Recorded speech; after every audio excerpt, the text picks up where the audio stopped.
लोकसभा का माहौल अलग था, इस समय का अलग है और निश्चित रूप से हमारी जीत होगी, ऐसा मुझे विश्वास है। हमारे देश में आतंकवादियों के खिलाफ और देश के दुश्मनों के खिलाफ हमने एक होना चाहिए। सबने जात पंथ धर्म भाषा भूलकर, ये उसका स्पिरिट है। ये लोग उसका गलत इंटरप्रिटेशन करते हैं, ऐसा अर्थ नहीं है। देखो, उनको पूरा विश्वास है कि वो सत्ता पे आने वाले नहीं है, इसलिए कुछ भी बोलेंगे तो फर्क नहीं पड़ता। संविधान न हम बदलेंगे, न बदलने देंगे, न बदलने की कोई हिम्मत करेगा। महाराष्ट्र में निश्चित रूप से भारतीय जनता पार्टी, शिवसेना और राष्ट्रवादी कांग्रेस, ये जो हमारी महायुति की अलायंस है, ये निश्चित रूप से चुनाव जीतती हुई दिख रही है और हमें कंफर्टेबल मेजोरिटी मिलेगी। जिस तरीके से नतीजे रहे थे 2024 लोकसभा में, एमवीए का जो कॉन्फिडेंस है वो काफी बड़ा है। उनको लगता है कि सरकार महाराष्ट्र में उनकी बनेगी। मुझे नहीं लगता, क्योंकि लोकसभा का माहौल अलग था, इस समय का अलग है और निश्चित रूप से हमारी जीत होगी, ऐसा मुझे विश्वास है। ये जो महायुति का गठबंधन बना है, लोग कह रहे हैं कि ये बेमेल गठबंधन है। अजीत पवार की विचारधारा बीजेपी के साथ नहीं जुड़ती, उनको लाया गया है केवल सत्ता के लिए। लोगों में एक इस तरीके से मैसेज है और कैडर भी थोड़ा सा नाराज है, कहा जा रहा है। देखिए, पॉलिटिक्स में तो अलायंसेस बनती है, लोग आते हैं जाते हैं और पार्टी का विस्तार करने के लिए और चुनाव जीतने के लिए अलायंसेस बनती है, ये तो कड़वा सच है। पर मुझे लगता है कि ओवरऑल ये सब अलायंस का फायदा होगा, हम जीतेंगे। जिस तरह की तोड़फोड़ पिछले दिनों महाराष्ट्र में हुई, कहा जा रहा है कि लोग इससे नाराज है, लोग पसंद नहीं करते ये सब चीजें पॉलिटिक्स में। मुझे नहीं लगता। देखिए, यहाँ जब दो फोर्सेस इकट्ठा होते हैं, अब वो तो कांग्रेस और शिवसेना साथ में आई, उनके कौन से विचार मिल रहे हैं, या एनसीपी के शरद पवार साहब के और शिवसेना के कौन से मिल रहे हैं। चुनाव में होता ही यही है। एक नारा नया लाया है बीजेपी ने, बटेंगे तो कटेंगे। इसको लेकर काफी विवाद भी हो रहा है। अजीत पवार ने असहमति अपनी प्रदर्शित कर दी कि ये नारा महाराष्ट्र में नहीं चलेगा। कुछ बीजेपी के लोग, पंकजा मुंडे भी कह रहे कि इससे हमारा ताल्लुक नहीं है। इसको कैसे देखते हैं, ये पोलराइजेशन का एक? देखिए, हमारा देश एक है, हम सब भारतीय हैं। हमारे भारतीयों में उपासना पद्धति अलग है। कोई मस्जिद में जाता है, कोई बौद्ध विहार में जाता है, कोई चर्च में जाता है, कोई मंदिर में जाता है।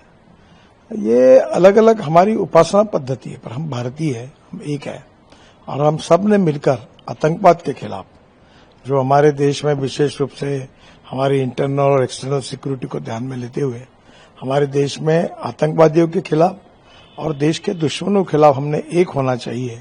सबने जात पंथ धर्म भाषा भूलकर, ये उसका स्पिरिट है। लेकिन ये बांटने का एक तरीके से प्रयास है। कहा है पूरे भारतीय एक हुए, वहां बांटने का प्रयास है।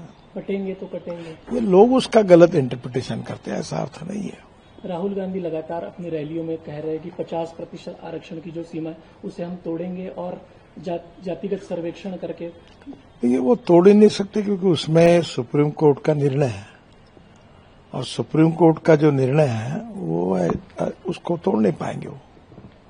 लेकिन वो हर सभा में कह रहे हैं कि जातिगत आरक्षण का जातीय सर्वेक्षण हम लोग करेंगे और बीजेपी। देखो, उनको पूरा विश्वास है कि वो सत्ता पे आने वाले नहीं है, इसलिए कुछ भी बोलेंगे तो फर्क नहीं पड़ता।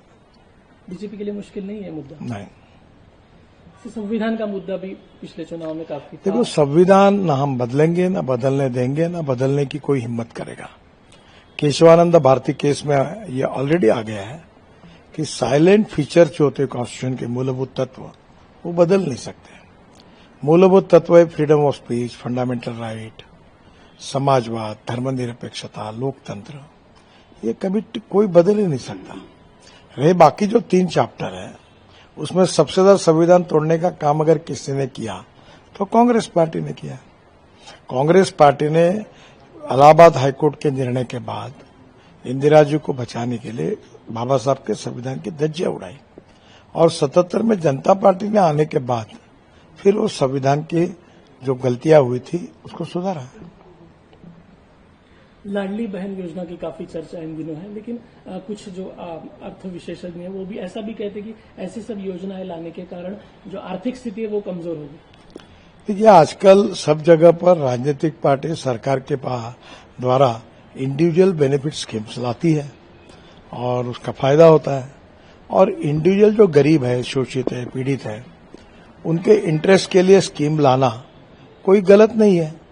अब ये सभी लोग लाते हैं, लेकिन उससे आर्थिक स्थिति नहीं जी। चुनाव के बाद हम आर्थिक स्थिति मजबूत करेंगे, रेवेन्यू बढ़ाएंगे। एक मुद्दा खासकर बनाया जा रहा है महाविकास आघाड़ी शरद पवार हो कि महाराष्ट्र में जो प्रोजेक्ट आने थे उसे बाहर ले जाया गया, गुजरात ले जाया गया और महाराष्ट्र जो नंबर 1 था उसे नीचे खसकाने का काम भारतीय जनता पार्टी कर रही है। ये गलत बात है। जो व्यक्ति इन्वेस्टमेंट करता है वो खुद निर्णय करता है कि कौन से गांव में, कौन से जिले में और कौन से राज्य में इन्वेस्टमेंट करना है, और वहां के गवर्नमेंट की जो पॉलिसी वो देखते हुए करता है। ये आरोप सरासर गलत है, भारतीय जनता पार्टी को बदनाम करने वाला है। मराठा आरक्षण लेकर भी काफी कश्मकश है। एक तरफा बीजेपी का विरोध नहीं, ये तो मराठा आरक्षण के लिए तो देवेंद्र जी मुख्यमंत्री थे, उनने उसके ऊपर मार्ग निकाल के मदद की थी, इसलिए स्वाभाविक रूप से मराठा आरक्षण के हम विरोधी नहीं है, पर वो जानबूझकर कुछ लोगों को गुमराह करने की कोशिश कर रहे हैं। ये चुनाव एकनाथ शिंदे के नेतृत्व में लड़ा जा रहा है, लेकिन कोई भी स्पष्ट तौर पर ये नहीं बोल रहा है कि अगले मुख्यमंत्री वही होंगे। देखिए, ये चुनाव एकनाथ शिंदे, अजित पवार और देवेंद्र फडणवीस तीनों के नेतृत्व में लड़ रहे हैं, और पार्टी हाईकमांड चुनाव के बाद हमारा पार्लियामेंट्री बोर्ड और चुने हुए लोक प्रतिनिधि अपने नेता का निर्णय करेंगे। अगर बीजेपी की ज्यादा सीटें आएगी तो बीजेपी का दावा रहेगा सीएम। नहीं, अभी तो मैंने जो कहा ना कि पार्टी का जो शीर्षस्थ नेतृत्व है वो निर्णय करेगा। और एकनाथ शिंदे का परफॉर्मेंस ठीक नहीं रहा तो देखो, जब होगा तब पार्टी का जो शीर्षस्थ नेतृत्व निर्णय करेगा। एक ऐसा भी कहा जा रहा है कि 2019 में जब महाराष्ट्र में सत्ता स्थापना का जो चर्चाएं चल रही थी उसमें एक बड़े उद्योगपति शामिल थे, उस चर्चा में मध्यस्थता कर रहे थे।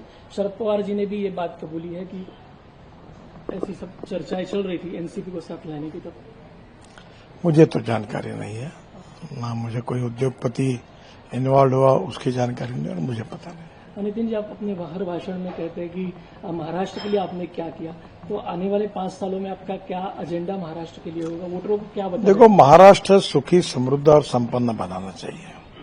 महाराष्ट्र में water, power, transport and communication, ये इंफ्रास्ट्रक्चर का अच्छा डेवलप हुआ तो खेती में और उद्योगों में प्रगति और विकास होगा, और महाराष्ट्र अव्वल नंबर पर जाएगा। आज भी महाराष्ट्र सभी बातों में आगे है, आगे रहेगा, और उसके लिए हम सब लोग मिलकर दिल्ली में महाराष्ट्र के विकास के लिए प्रयास करेंगे।